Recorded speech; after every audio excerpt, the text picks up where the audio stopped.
Hi, everybody. We're going to get started in just a moment. But welcome, and I will have more information for you in the chat shortly. Going to get started in just a moment.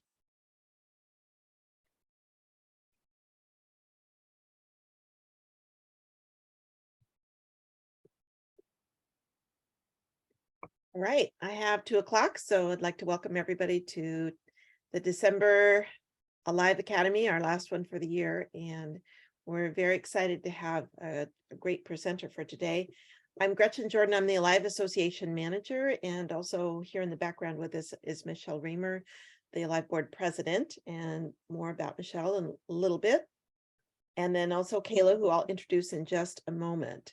I want to just briefly go over our agenda for today. This is a 60-minute webinar, so just a tiny bit of housekeeping introductions. We'll do the presentation and there will be time. We have time planned at the end for questions, discussion, and then a few announcements. So just a little bit about the housekeeping. Just keep yourself on mute. There will be an opportunity to ask questions where you should be able to unmute and go off on camera if you'd like to do that as well. And make sure you utilize the chat. We'll be uploading some documents in there for you, as well as watching that closely for questions. And if you want to ask a question of myself or for Michelle or myself, and we'll explain more about that in just a moment.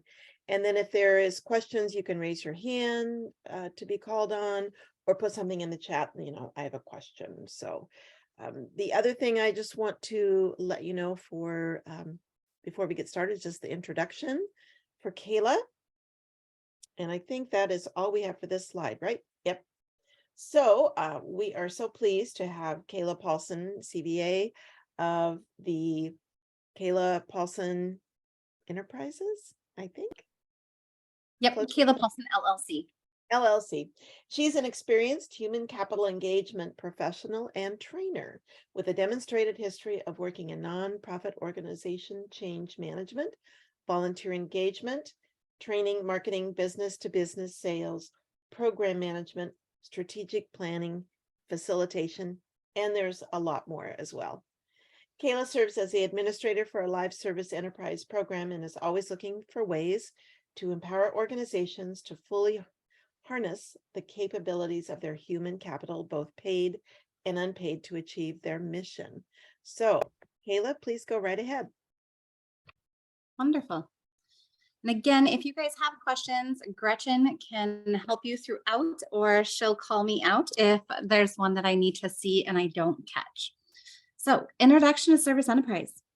It's helping organizations create a culture that sees volunteers as that key vital piece of their human capital strategy and helps them deliver their mission. It's all about really looking at it and seeing where volunteers can lean in, step up, and make magic happen for our organizations. As she mentioned, I'm Kayla Paulson.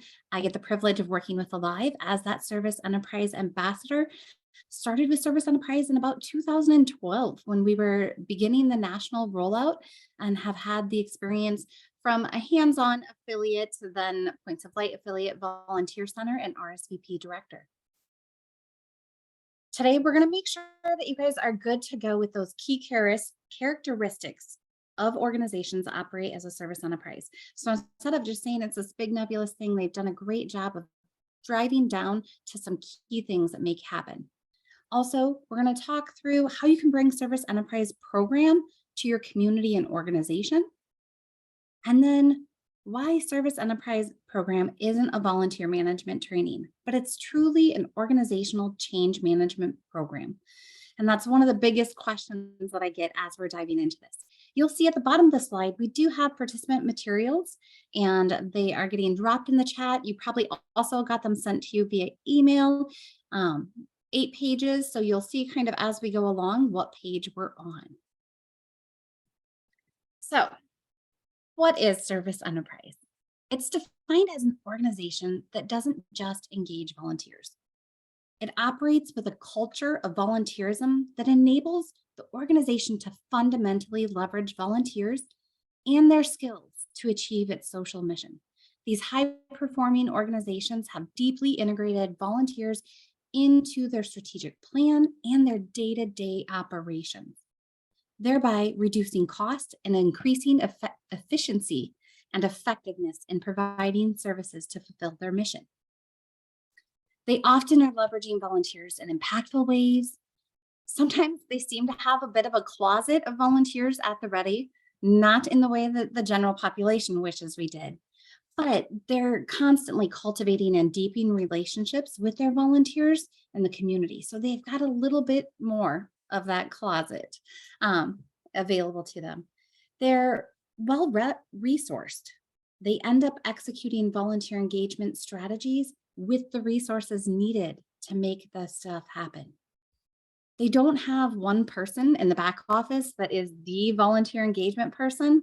They have a whole group, an organization wide approach to engaging volunteers in all the work. And it's quite often done as an entity that's more of an overhead than a separate program.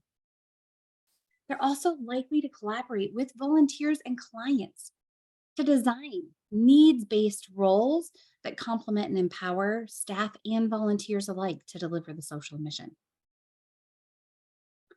So, as you can kind of know, Alive recently brought in Service Enterprise.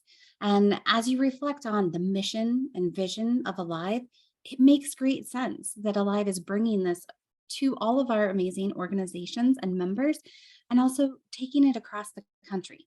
So it not only encourages collaboration and networking among the hubs who's actually delivering the content, but also doing that connection between organizations. So as you might be familiar with Alive's networking groups and communities of practice and resources that we share on our website, all of this ties in beautifully to helping organizations through the stages of their service enterprise journey to learn and grow from each other, and to continue to dive into the service enterprise program, research, characteristics. You'll see how it's really on point with Alive's mission, and that it wasn't an extra thing we were taking on, but it was going to galvanize and really shore up what we offer to our nonprofits and our professionals. So our goal with Service Enterprise, it's really to strengthen the capacity of nonprofits. Alive has been investing in individuals and really helping nonprofit professionals, volunteer engagement staffers build up their core competencies. Now we're looking at an organization model and helping them strategically and effectively engage volunteers to address organizational and community needs. We'll discuss the nuts and bolts of Service Enterprise program a little bit. We'll also share some of those big takeaways, but the one that I want you to make sure you note, it's not volunteer management training. It's not a volunteer management 101 or 201. It is truly an organization approach, and that's why we bring so many great individuals from each organization to the table. That change management focuses on the value and benefits of engaging volunteers in meaningful and mission-focused ways. It's also learning and employing best practices in volunteer engagement. They're certainly part of the roadmap to becoming a service enterprise.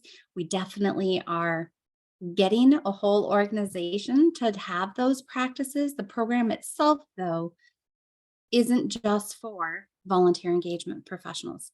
It's for leadership at organizations, multiple senior leaders.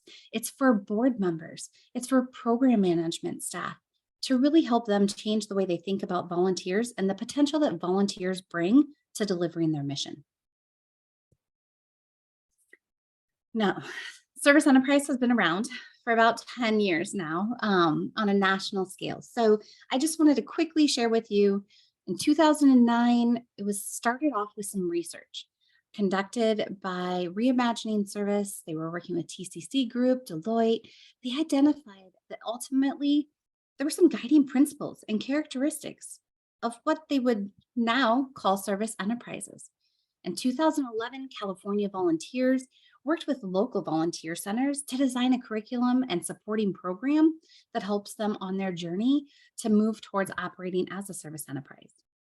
Then, now AmeriCorps, but back then CNCS helped provide funding through the Volunteer Generation Fund, which brought in additional development support of RGK Center.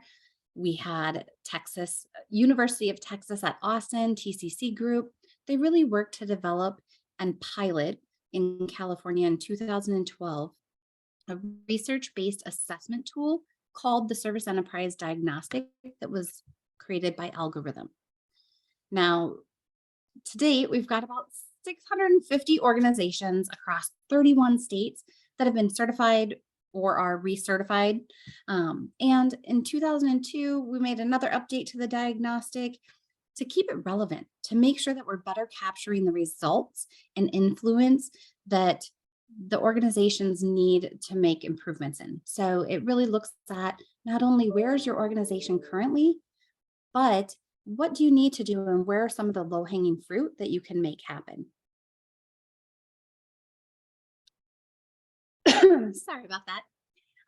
Now, within the last couple months, Alive has stepped in to be the licensor and is going to be leading this effort across the nation to make it more accessible and palatable. We're bringing in a consultant to do some work on refreshing the curriculum and adding that equity lens and making sure we've got diversity, equity, inclusion, and justice in mix. So research, concepts, and characteristics. We're going to dive a little bit more into the findings. We'll talk current landscape, and then we'll look at those characteristics individually. Guiding principles. Again, when they did the research, they saw it needs to be a volunteer ecosystem. All sectors need to participate in this evolution. You can't just have nonprofits doing this alone. We've got faith-based organizations, we've got school districts, all sorts of entities on that side. You also need to have your government, your foundations, your corporations working together to play the important role of moving and advancing the way that we effectively engage volunteers. The second, make it core. Volunteer engagement cannot be an add-on.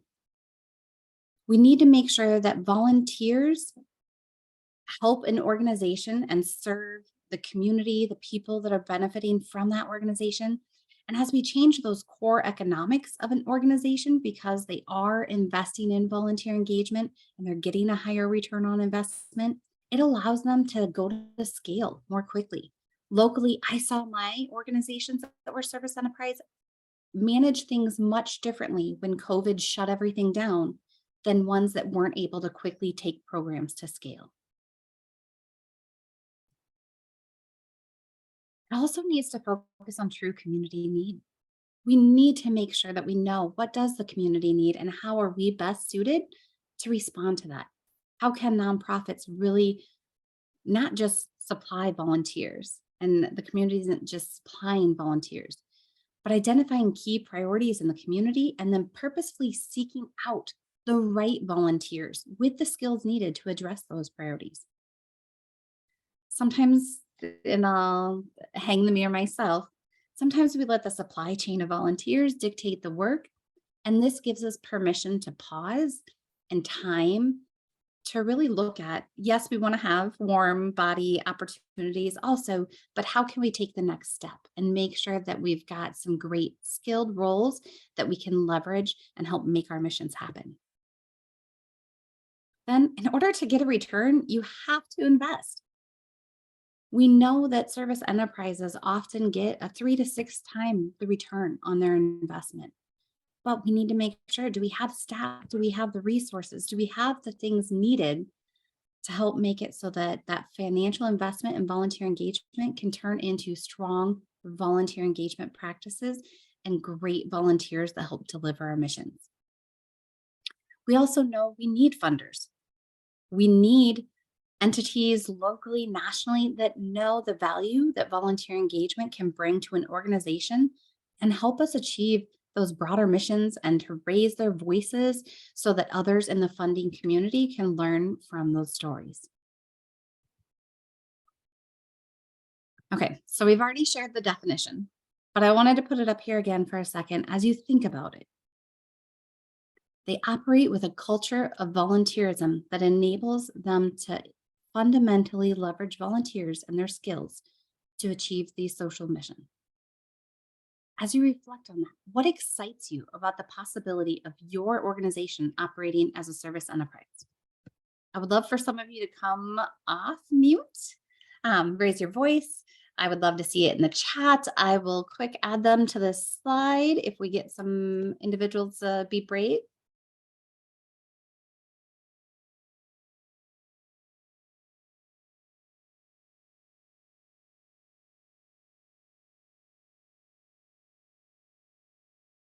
I am not seeing anything. I'm going to double check and make sure it didn't come through.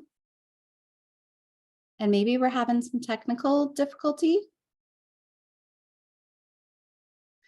I'm hearing people might not have the option to unmute. I am sorry. Okay, well, I see a few people. I'm gonna go ahead and unmute them.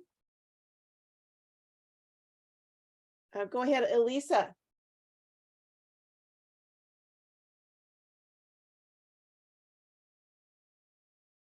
Elisa, you look. Oh, I'm okay. I was just letting you all know that you have to unmute us. Oh. Okay. Do you have anything that excites you, or are you good to go back on mute? I'm good to go back on mute. Thank you. Great. And then Brianna also had, and Jackson says he can unmute, so go ahead. Hello. Yeah, Hi. Jackson. Hey, so I think one of the most exciting possibilities that comes with this service enterprise opportunity is just kind of having a clear base for our foundation on like what our vision is for volunteer recruitment. Because currently the organization that I work for, we have a great need for volunteers, and we do tend to meet our need to like to an extent that gets the job done. However, we do find times where we kind of are struggling to meet that need, and we have to kind of ramp up, you know, the pressure that we're putting on, and sometimes that can seem almost robotic in a sense, you know, like kind of forcing that need rather than if we were able to just kind of organically fill that need. So I think just from what we've learned so far, I think kind of dedicating ourselves to that, to being an organization that kind of has that volunteer ecosystem in a sense that you had mentioned, I think that that could be an exciting thing because it kind of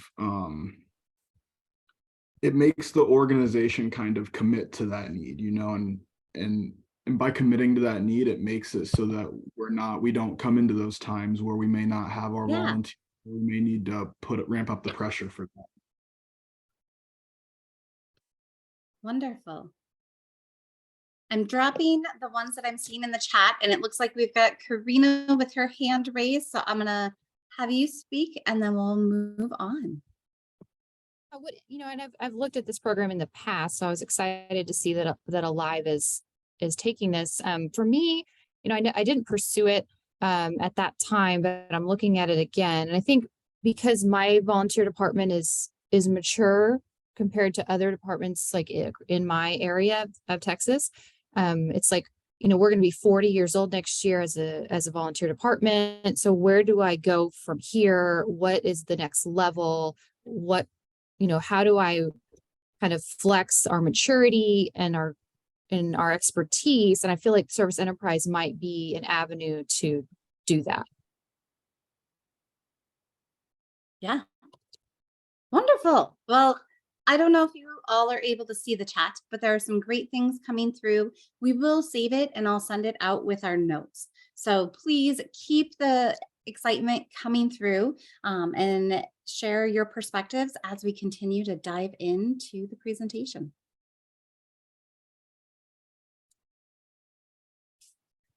Alrighty, so again, research, and I am not going to take time to give it its justice, but on your participant materials, you can see where you can go to our website. We've got history and research. We've got some great resources that you can dive into, or shoot me an email and I'm happy to get you connected directly with what you're looking for.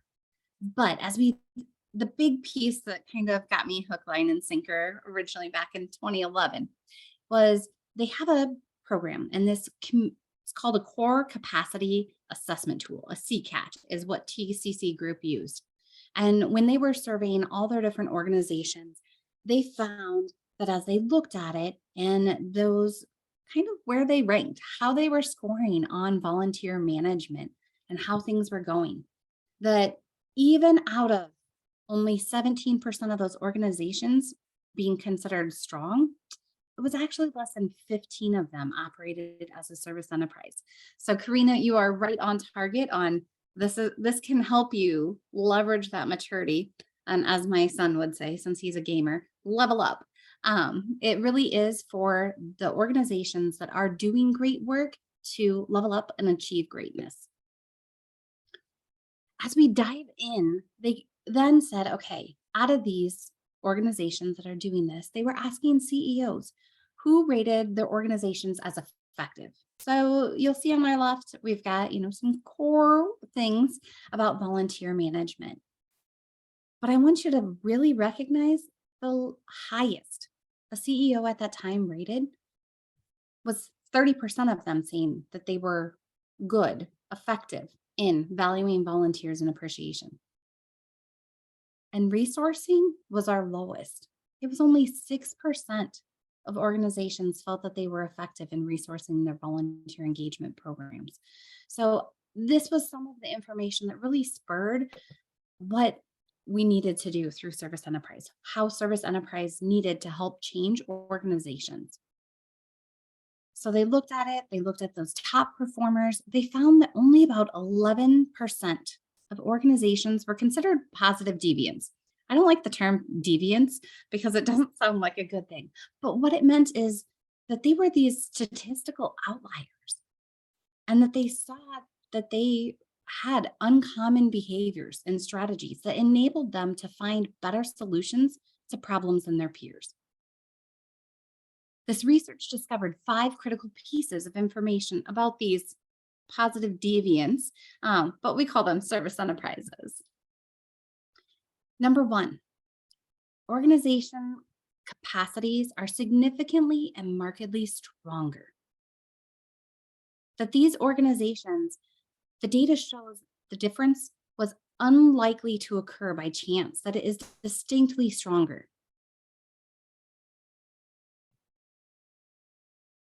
It also appears that there was a strong correlation between just managing volunteers well, regardless of how many volunteers an organization engages, and some measure of organizational effectiveness, specifically when they saw organizations that use any number of volunteers and manage them well. They exhibit stronger leadership and management behaviors overall as an organization. In addition to being better led and managed, which all of us would want for our nonprofits, those service enterprises are significantly more adaptable, sustainable, and capable of going to scale, which helps them serve more people in the community. That's why 50 plus is kind of a defining number when they were looking at this research. They found that they have to have more formal processes, practices, and systems when they're managing that many volunteers. Also, you've got to have strong HR. You've got to have good, well-developed human resource management practices. It means that they're taking time to invest in the work that needs to be done by volunteers, recruit for that work, train their volunteers, provide adequate supervision and resources, that they recognize those results those volunteers are producing, and view and promote volunteers to leadership roles and responsibilities. I've often seen when they shore up those practices for volunteers, it impacts the staff too. And last finding, gets the economic value of volunteers. Organizations have to recognize and understand that if they're engaging volunteers equally as effective as their peers without volunteers at half the median budget, it gets to the point that volunteers are a well-leveraged resource for their skills, expertise, and talents without the same level of cost. Now, you've got it in your participant materials. You've got the quick wheel. And what this is, over the years, they've found now there's 3 domains. So originally when we started 2012, we had 8. Then in 2014, we went to 10 characteristics. They continue to refine and develop these. And they've divided it into 3 domains. So establishing the foundation, making sure you've got that strong foundation. And I apologize, I didn't make note of the gentleman's name that was talking about, building out that foundation. That's what that domain is all about, making sure you've got those in place. Then you've got your best practices in volunteer engagement, practices that ensure the effective engagement of volunteers and community partners, impact and outcomes. That's really the degree to which an organization utilizes the tools at their disposal to create and sustain relationships, tell its story, listen to its stakeholders, and measure mission impact and objectives. We'll dive into the characteristics in a little bit, but I did want to highlight, as this evolution has happened, there's always been some key pieces that they see as vital to success for any organization that wants to operate as a service enterprise. And I've highlighted those now on the wheel so that you can see which ones those are. And in order to become certified, which we'll talk about a little bit more, you do need to certify in all 6 of those and then get to choose an additional 3. So I'm going to quick dive into benefits a little bit. Becoming a service enterprise has many benefits, including ones that we'll mention today. I'd also love to hear if anybody is a service enterprise, drop in the chat, let us know what you see as your benefits. But I will say the biggest benefit is not necessarily the end, achieving that certification, though. If you're an achiever, it's huge for you. One of my coworkers, it was amazing for her to get that certification. For me, I loved the process. I loved watching our CEO dive into volunteer engagement and having a newfound appreciation. I loved getting to work together as a team to make it so that we truly were bringing volunteer engagement as a core capacity of our organization. There's many benefits about increasing your capacity, helping you leverage skilled volunteers, giving you some tools to do organizational change in a variety of pieces. But ultimately, becoming a service enterprise organization will give you the ability to look at internal staff capacity in a new way and leverage volunteers to expand that capacity and achieve your mission. Nationally certified organizations do get a discount on their live membership their first time. So that's one piece. We know they also outperform similar organizations on all measures of organizational capacity. They're increasing human resource capacity with limited additional expense. They have significant increase in their volunteer hours and impact. They've retooled operations that intentionally use skilled volunteers, address community needs through organizational growth, and really take programs to scale. Additionally, 80% of certified service enterprises report an increase in both general volunteers and skills-based volunteers, which leads to increased capacity to deliver their mission. The Service Enterprise Program helps organizations fundamentally integrate volunteers throughout their operations, leveraging human capital to meet their social mission. It's interesting because I worked with some organizations that were very direct service, and Service Enterprise helped them bring in skilled volunteers to do admin side instead of just be the doctors that were working at the free clinic, that kind of thing. But then we had others that were amazing at administrative side and needed to look at how they could bring in volunteers to do direct service. So it's really a holistic approach to looking at the greater organization, what skills and talents you need, and how you can help bring them in and invite them to achieve your mission with you.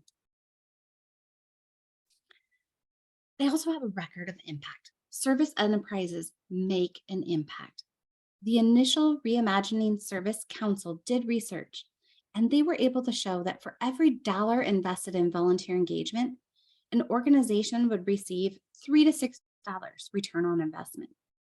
We can see that impact and return with the service enterprise today throughout certification applications and organizations. When we have them submit their materials, we are able to look at what their return on volunteer investment, or endearingly termed the ROVI, is.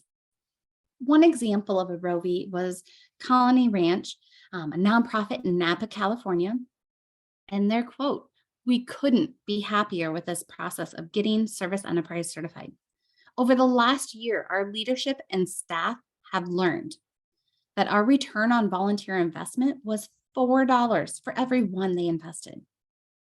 This allows us to maximize what our community contributes to our organization and helps us better achieve our mission." And that was from Jennifer, the executive director at the ranch. But it really is a piece, each organization is different. And I remember one of my first reviews as I was giving them their debrief for the said, and she goes, "No, I think you've got the number wrong." And I said, "What do you mean? Did I?" And she goes, "No, our total operating budget is," and corrected me. And I said, "I apologize, but the number I've got on here is the value that your volunteers bring to the organization." And the look on the board members' faces and the executive director, they hadn't stopped to look at that number until they participated in Service Enterprise. So, goals, model, process. We're going to dive in a little bit deeper. Service Enterprise Program, again, strengthens the capacity of organizations. And you'll see the map here of these are all the organizations that are currently certified. We've got an interactive map on our website at volunteerlive.org. In case you want to go there, check it out, see who some of those organizations are. So, a means to achieving our goal. Utilizing organizational assets to strengthen the organization's capacity. It really meets every nonprofit where they are and helps them build up from there. It's building in that leadership buy-in for effective volunteer engagement.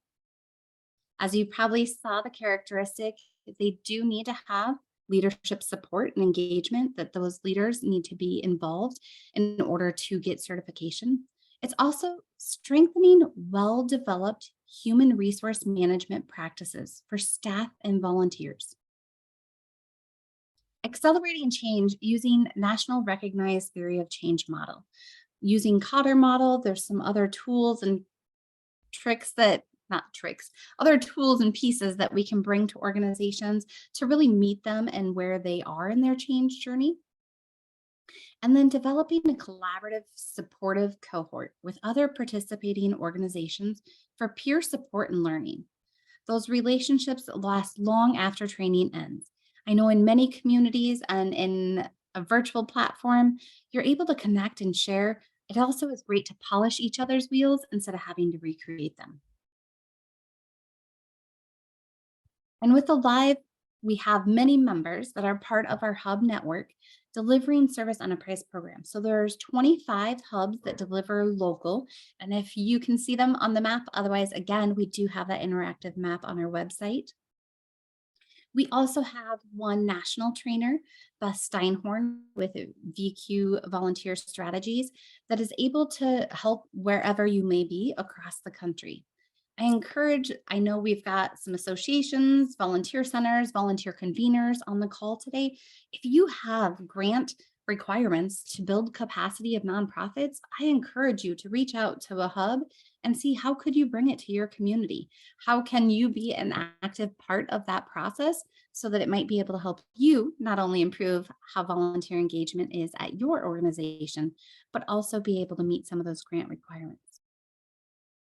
If you want to learn more about how your organization can become a hub to deliver the program or would be interested in hosting a cohort in your community, let us know. You can email me. I've got my information in the slides and I'd be happy to connect with you via chat.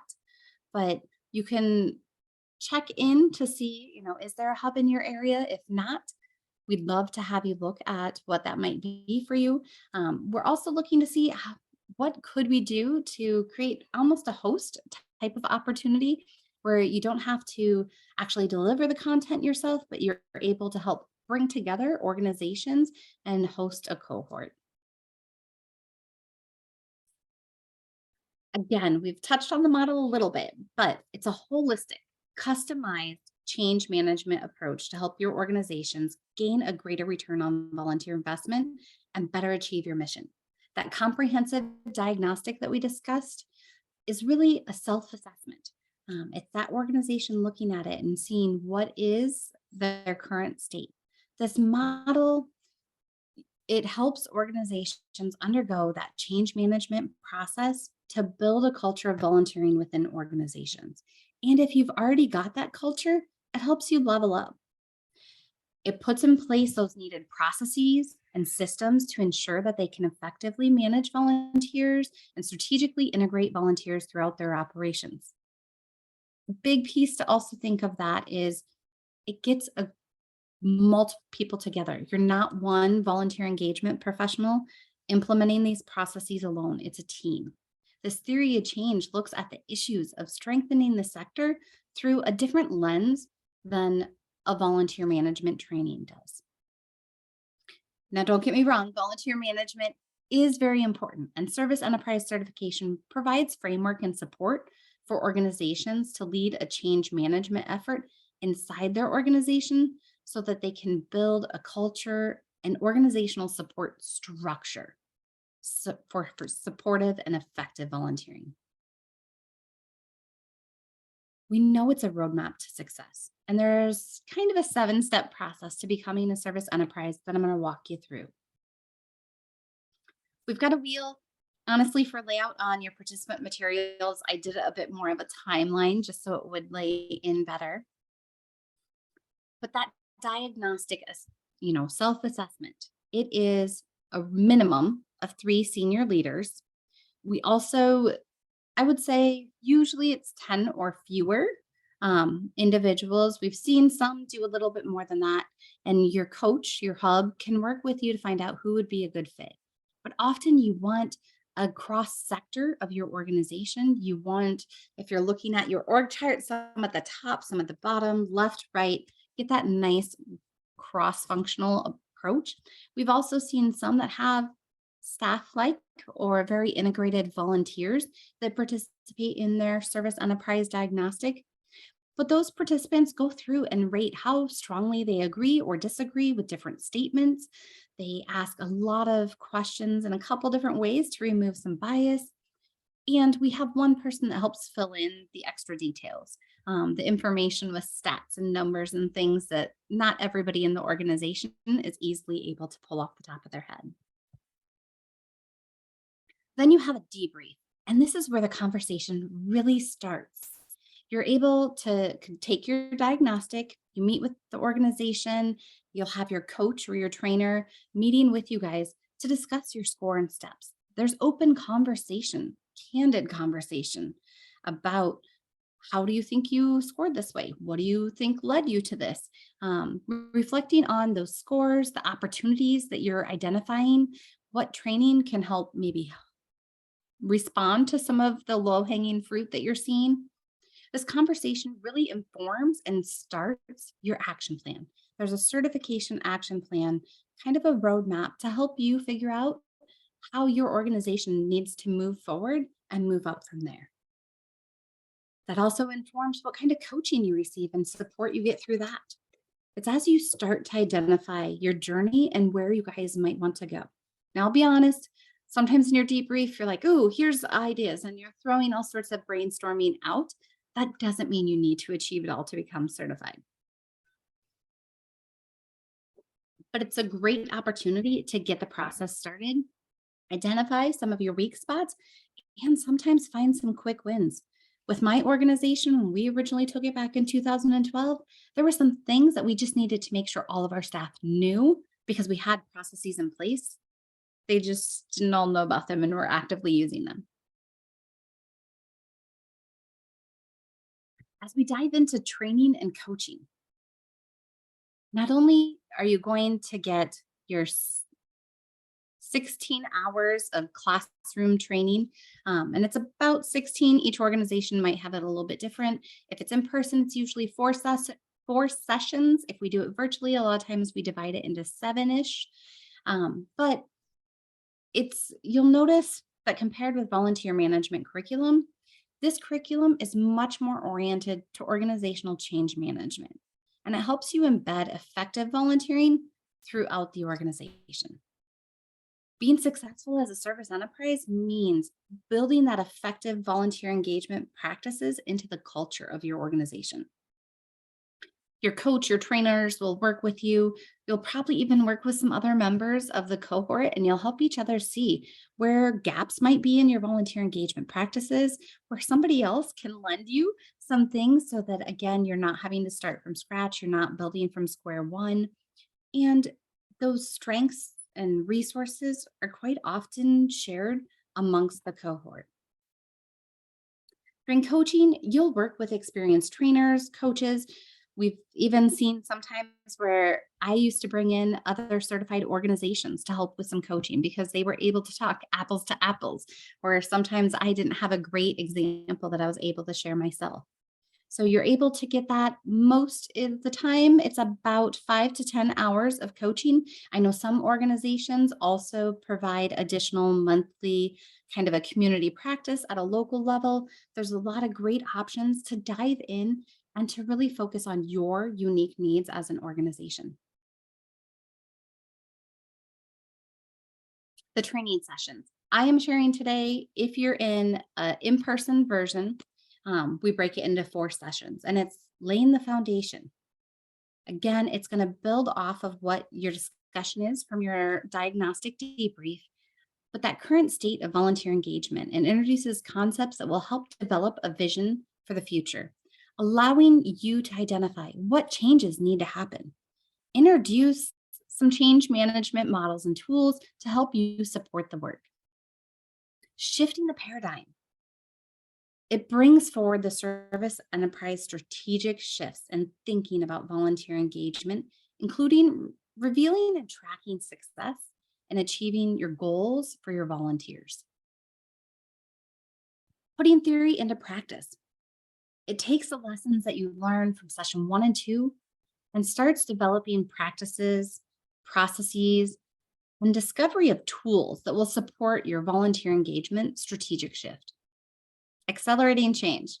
I've got a 14-year-old that is learning how to drive. It is like when she hits the gas. It brings into focus communicating service enterprise to others, developing those resources needed to support and sustain the desired service enterprise changes. This really looks at not just making change happen, but making change become the new norm. It's moving forward from training to certification. It's helping you determine what support is needed and who will be able to best provide that support for you going forward. It's all about the culture of volunteerism through change management. It's building capacity and engaging volunteers throughout the organization. Quite often, you'll start by bringing volunteers in to help you with your service enterprise piece and leveraging them in new ways that you haven't done before. It's engaging senior leadership from the beginning of the process.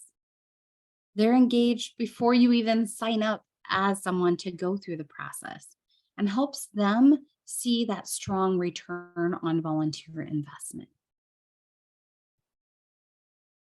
As we come back to the process, certification. I do say I add the 9+ months to prepare. So sometimes on this model, you'll see it says a 3-hour meeting. I promise it is a work in progress. Some organizations don't take that long. Some might have it in 3 months. But once you've made significant progress, and you don't have to get 100%. We're asking for 75% of each. There's kind of a list of items within each category and each characteristic. We're asking for 75% of those, and then you've got about 75% of the characteristics that you'll need to lean into. So you need to make significant progress towards that. You can decide to apply for certification. You'll work with your coach. It's a lot about providing evidence. And I often would tell the organizations that I worked with, I don't want them to create something just to achieve certification. I want them to create something because it's truly going to change the way that they operate as an organization and help them deliver their mission. So quite often, you'll be building these things over the course of your training and when you're getting ready for certification that are going to be long sustaining items for your organization. The time it takes to certify really varies. Again, as I said, some it takes as little as 3 months because they were in a pretty good spot to start with. Others, we've seen it take a year, sometimes a little bit longer. You'll work with your trainer and coach, you'll work with your group. And if you've got your mind set on it and you're willing to make the needed changes and invest the time, energy, and resources, you'll be able to get to your certification goals. So again, it's the 12 characteristics we've got them laid out here with our required ones on the left. And those are the ones that we know in order to operate as a service enterprise, you really have to have those in place. The evidence shows they are mandatory. So you've got leadership involvement, planning, training, supervision and support, growth and change, tracking and evaluation. Then we know each organization is different. Different types of organizations need to focus on different things. Sometimes to help you get your certification quickly, you might look at where are some of these characteristics that we scored pretty dang well on the SED, that we have really good opportunity to make a couple quick changes and help us get there. Other times I have seen volunteer engagement professionals be like, I have needed technology and I am going to leverage this service enterprise process to help us get strong volunteer engagement technology and systems in place. I would say it's up to your organization. That's why we give you flexibility. But you are going to choose 3 of the 6 competencies listed on the right and look to see what ones are best for your organization. Honestly, I've seen some organizations start off thinking, oh, here are the 3 others that we want to dive into. You know, they kind of have their idea set on what. And as they work through the process and they see what will make the biggest change for their organization, they can vary. So up until certification, you can continue to keep that evolving. Following an evidence review. So again, it's not a do we think you are doing this practice as a trainer, as a hub. It is actually showing evidence that things are in action, that you're not planning to do this, but that it's done, or that you're delivering a newsletter to your volunteers on a regular basis. You're offering trainings, people are attending trainings, that kind of thing is the evidence that you'll need.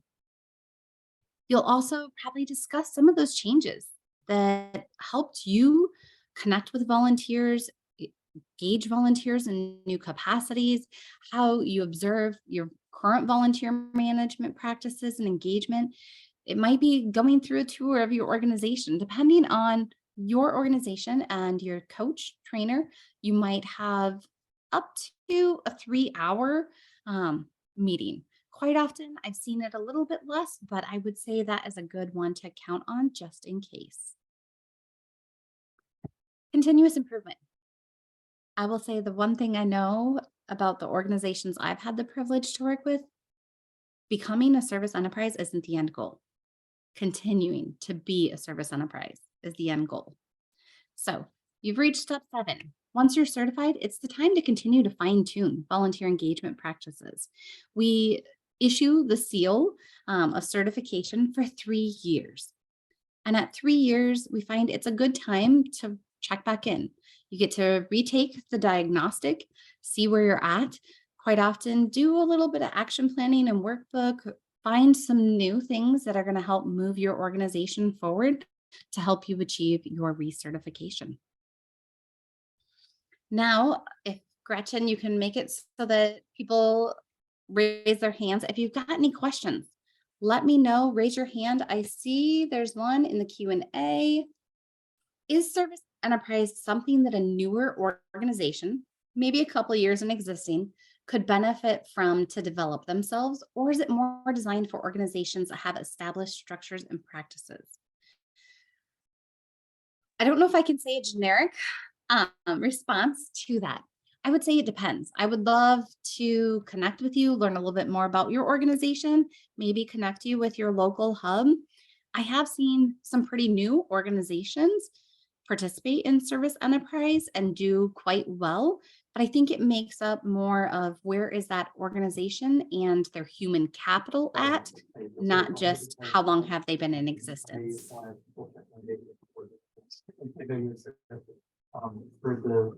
Kayla, I'm just allowing everyone to talk. And I Okay. I am going to ask you, can you quick mute Ashley? I don't know if there's a male's voice in her background, but her box was glowing. Yes, I see that. I think she did. Okay, I just saw Julie, but can you share again briefly how a volunteer center would engage with this program to support our partner nonprofits? So if you don't have a organization, a hub in your local, I did double check with Beth Steinhorn to make sure she was good with me offering this. But I would say as a volunteer center, I would bring together organizations, and I was a hub, so it helped. But if you are one, and I'm helping a volunteer center right now look at the model of they don't have capacity to have a service enterprise trainer on staff to be a hub themselves, but they do have amazing relationships with nonprofits. So can they pull together a group of 10 nonprofits that are potentially interested in service enterprise, that want to learn about it, want to see, are they ready for it? Because there is some readiness assessment that we can do to help find out. But then the goal is they're going to have 5 to 8 of their organizations participate as a local cohort so that they can build upon each other and really create that stronger relationship. The nice thing is that volunteer center will be able to use that towards their grant outcomes because they're going to help host it. They're going to provide some of the accountability piece, that kind of thing might be an option in your community. Does that help answer?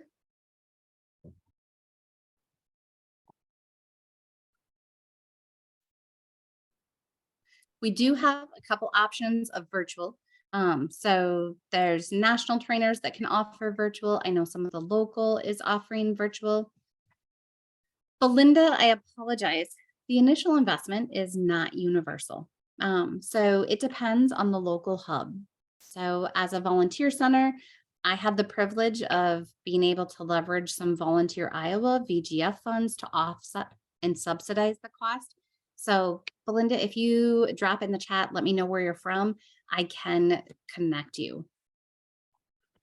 I also want to make sure that hubs know, volunteer centers know, if you want to become a hub, you can. Even if you don't have a per se trainer on staff, we can maybe look to see what that could be and how. I know we have one hub that is leveraging a national trainer to help support them. So that is an option too. If you're like, ooh, I want to get my toe in the water, but I'm not ready to hire another staffer or can't put it on another staffer's plate. I see one took the SED last fall and pursuing certification in 2023. Whoop, whoop. Congrats, Carol. Taking the diagnostic is eye-opening. It's amazing catalyst for conversation at organizations.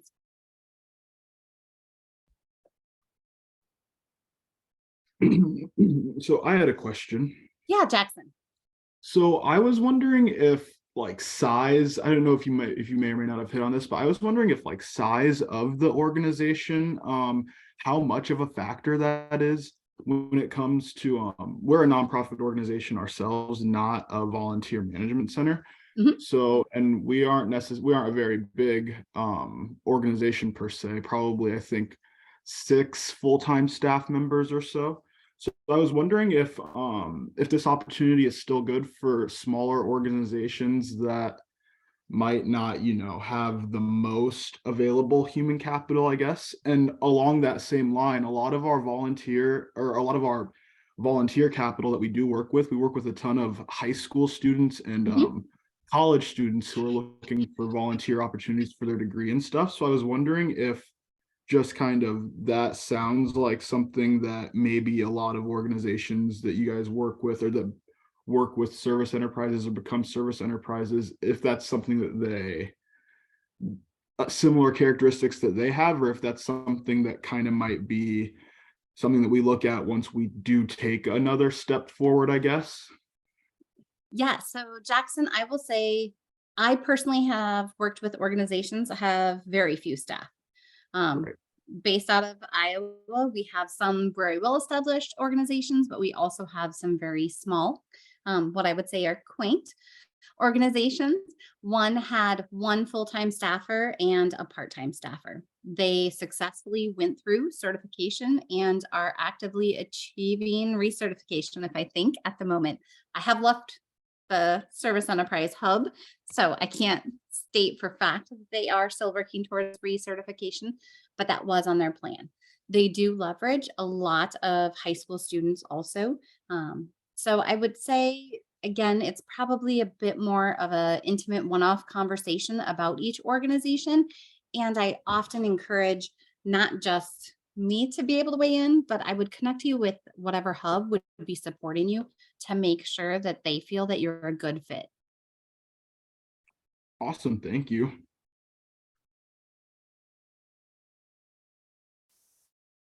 How do you get leadership buy-in to take time to become a service enterprise? That is a great question. Megan, I will say it is probably one of the biggest challenges we hear a lot of the times.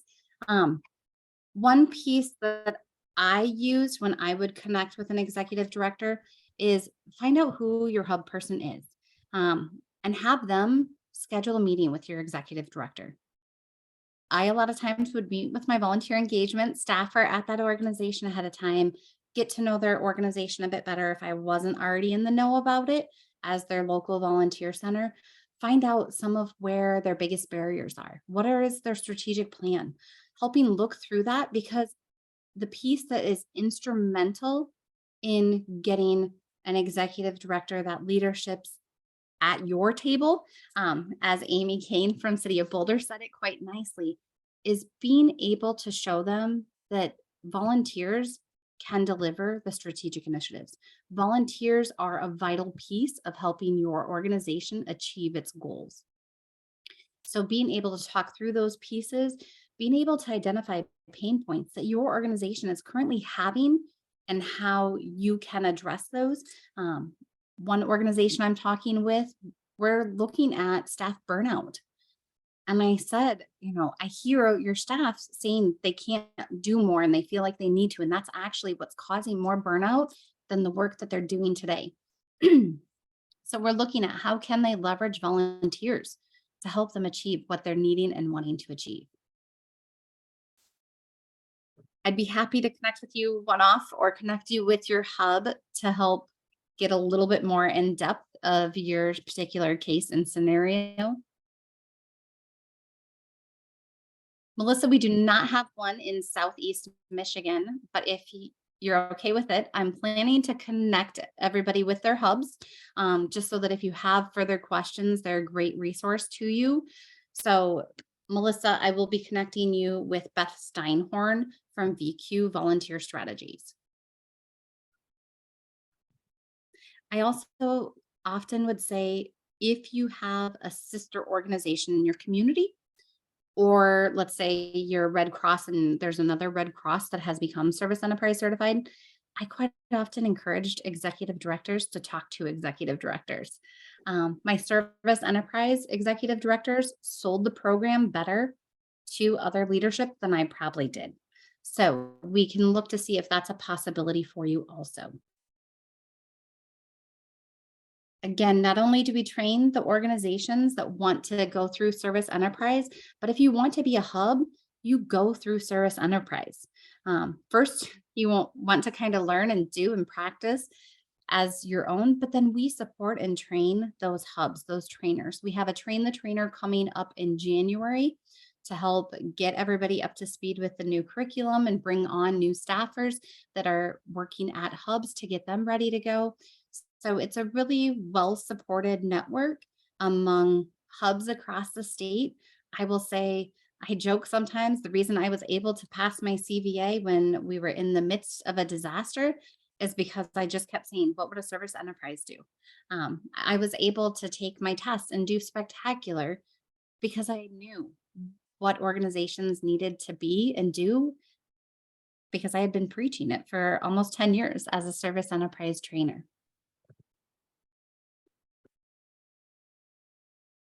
I think I've addressed most questions. I don't see any hands up. I do want to recognize we have a whole 2 minutes left. So please continue to send in conversation and questions. So Melissa, I see that you've got an informal networking group, or sometimes we call them local associations, whether they're formalized or not. Yes, I would love to get you connected with, again, your local hub or one of our nationals to find out how could that look. Again, I think it is a great model because part of what the benefit is of service enterprise is to connect with peers, to share, to learn. You're not in it alone. You don't have to do it alone. So we can definitely look to see what an option is there. Yes. So Belinda, I don't know if you're referring to, and since I come from a United Way, I'm going to use the United Way model as an example. You know, United Way Worldwide or United Ways of Iowa could be a hub and help deliver and give the training to their members, their affiliates, their franchisees, for lack of a better term. So yes, we are more than happy to look at that. I've also asked one of our national trainers, you know, if, again, I'm going to pick on United Way Worldwide, if May Cobb and United Way Worldwide said, hey, we are interested in this, but we don't have capacity to be the trainer, there are options that we can look at to see how we can help make that happen and bring this to those affiliates.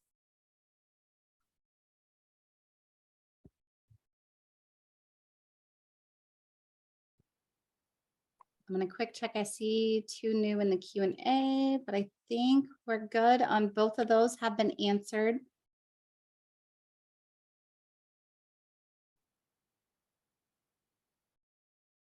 Do you see the question from Jackson there, Kayla, in the chat?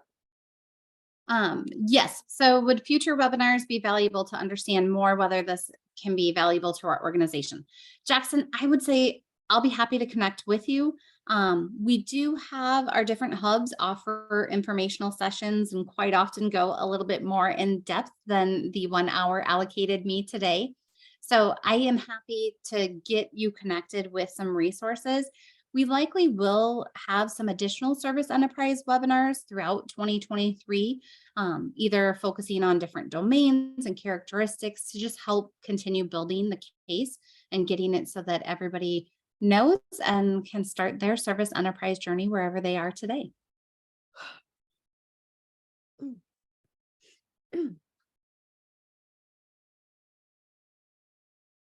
Well, Kayla, thank you so much.